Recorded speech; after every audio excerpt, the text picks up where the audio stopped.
Come on now. I didn't click the button. Instagram. Here we go. Is it working? It's working. You are currently live with Hey Black Seattle. Good evening. Good evening. How are you? I am doing well. How are you? I'm good. I'm glad. I was a little worried about how I was going to get in here, but I'm glad it all worked out.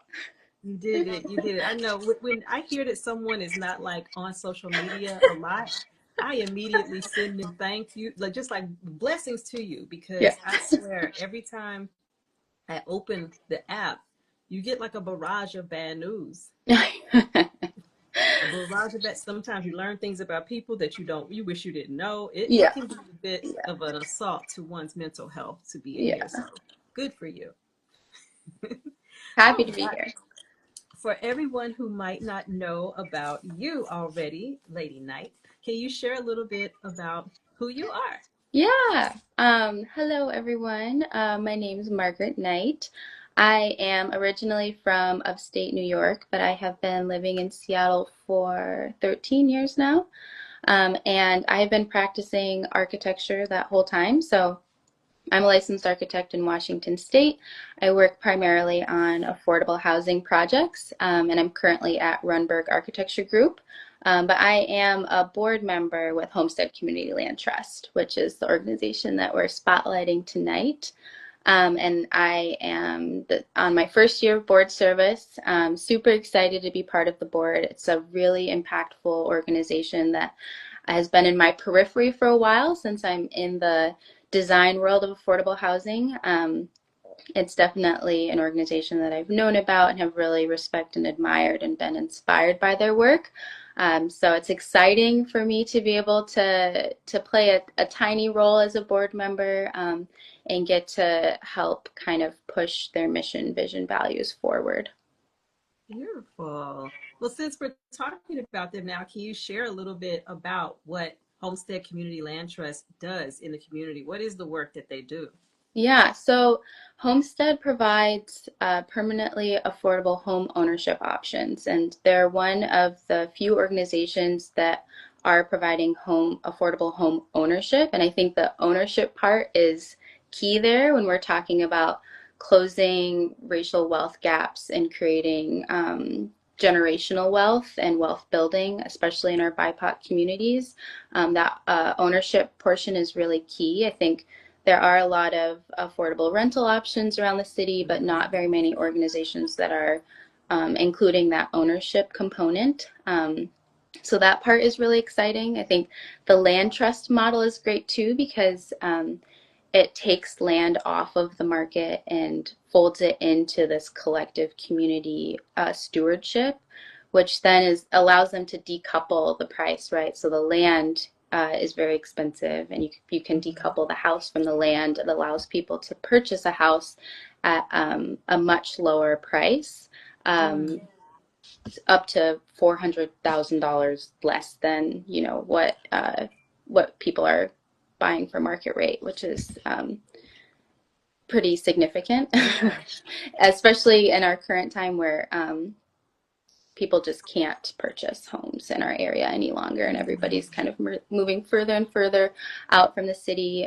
Being able to buy a home in the Central District, buy a home in Seattle, buy a home in Renton, Tukwila, other parts of King County is really awesome.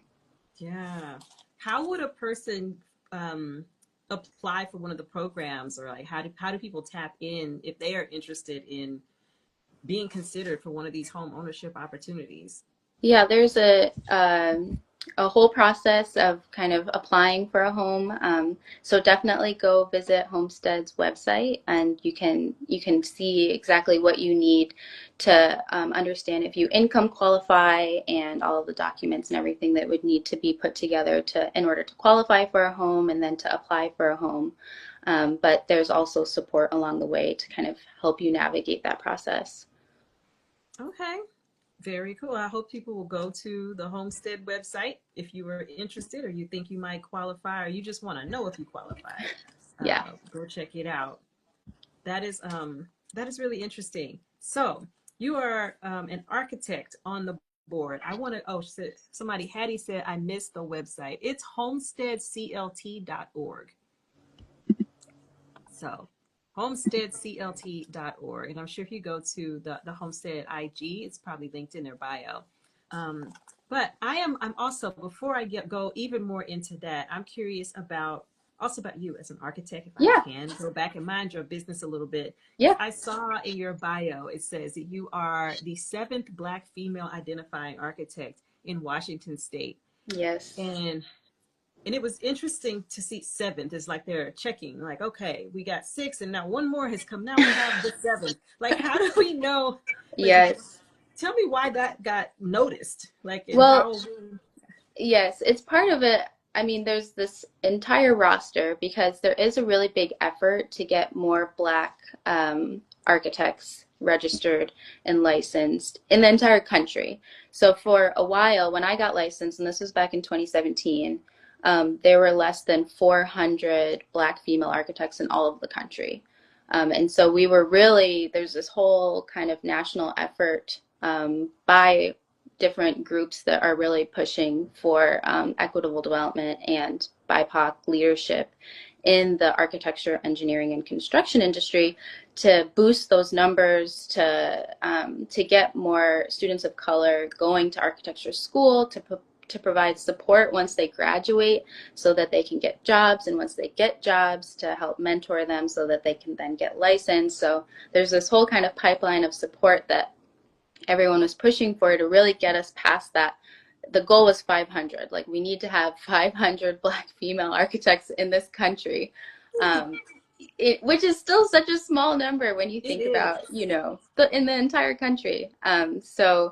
So that's sort of why there's a number. And if you ask any Black licensed architect, they will tell you what their number is. So I'm 389. That's my Wow. number.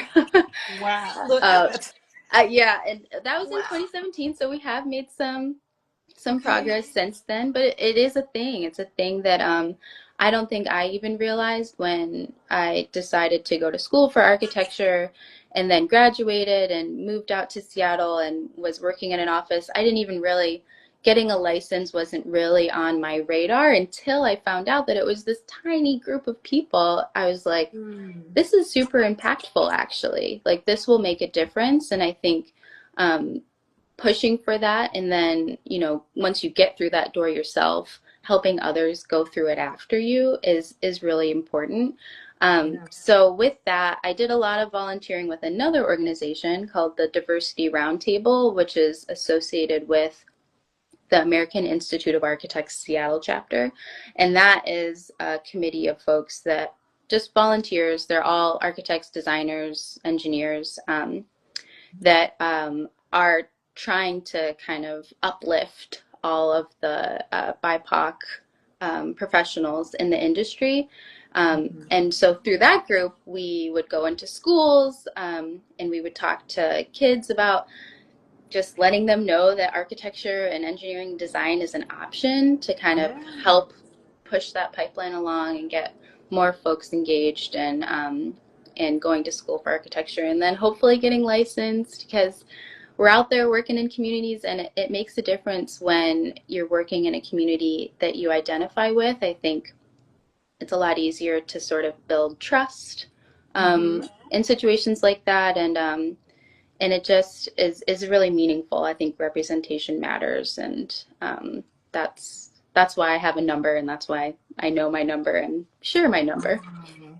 Wow. Do you know how many Black architects there are in Washington State then? I should have looked that up before this. I was thinking, I'm like, I know that's gonna come up. My numbers are old, so I don't have it off the top of my head, but I'll I'll check in with you yeah, later. I asked because I'm interested in making sure we list them on heyblackseattle.com. So yeah, if anybody's looking for a Black architect, we like we make them easily findable in this yes, central resource.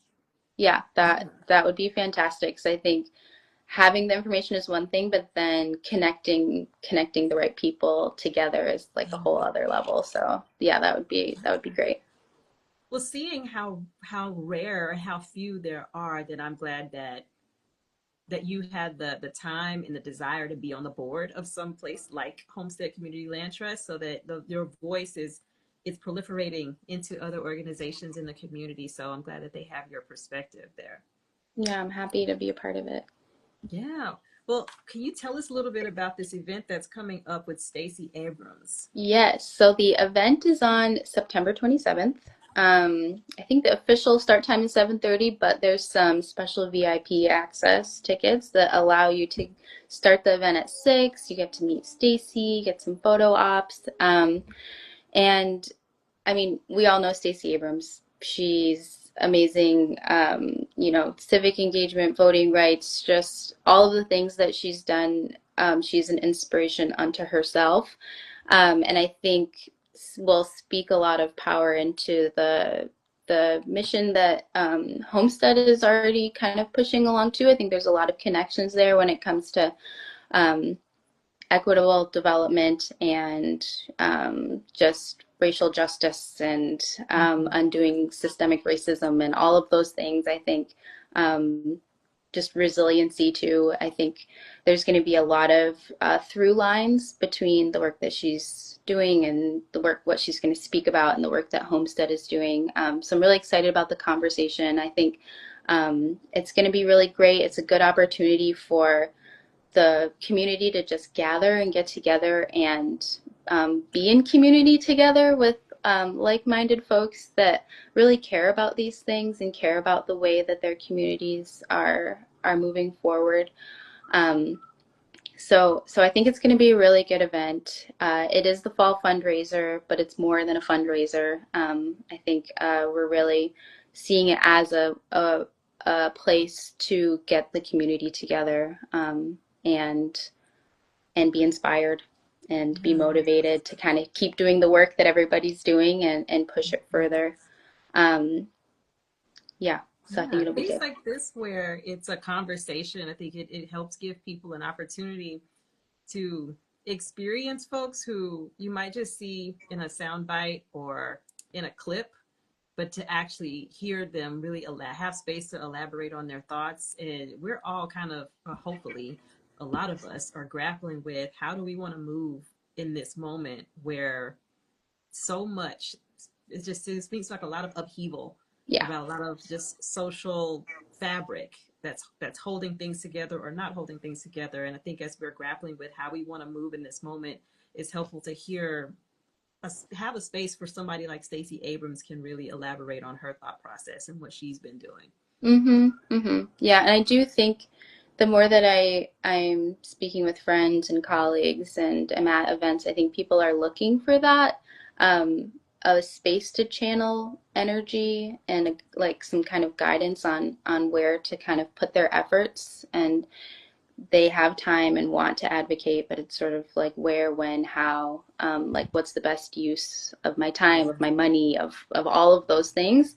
So I'm really hopeful that it's going to be quite inspiring on that front too, to just kind of get everybody rallied together. I think it'll be quite uplifting. Wonderful. Well, thank you so much for coming to share a little bit about the organization, about the event, and about yourself. I actually, before I let you go, I think someone was asking you a question in the comments. Sanar Massage was asking, are there co-op options available with Homestead? Like sort of like a co-housing? I wonder if that's what that means. Maybe if you put in the comments a little bit more about some more detail about that, we can maybe get you an answer before we log off here. But yeah, co-op options. I have not participated in a housing co-op, so I can't really elaborate on that myself.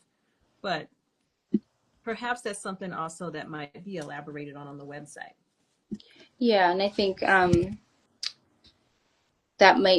I feel like that might mean different things to different people, but in terms of like co-ownership or sort of collective ownership, that is sort of at the heart of a community land trust model when it comes to spreading kind of the ownership of the land and keeping it within the community. So from that standpoint, yes. Got it. So we have someone in the comments is actually answering too. I imagine they might be related to Homestead. Say no, Homestead doesn't do co-ops. but we love Home Sites Co-op ULEX.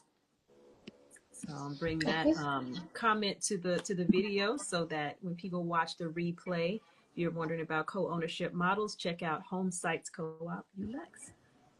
Thank you, Kosfeld, for sharing that with us. See, that's how it works. Collective knowledge. We can all get it done. Yeah. But this is great. I thank you so much for being here tonight and for Homestead in helping us to share with the community the opportunity to win those VIP tickets to have the experience with you all on the 27th. And for recognizing Hey Black Seattle as a place to reach the community. So I appreciate you all. Thank you. Yay. All right, everyone. Margaret Knight, 7th Black female architect in Washington State. Rah, rah, rah. Thank you so much, everybody. Thank you for tuning in to Wednesday Night Live. If you watch this live or if you're watching on the replay, we're so glad that you were here. Have a good night. Have a good night. Bye.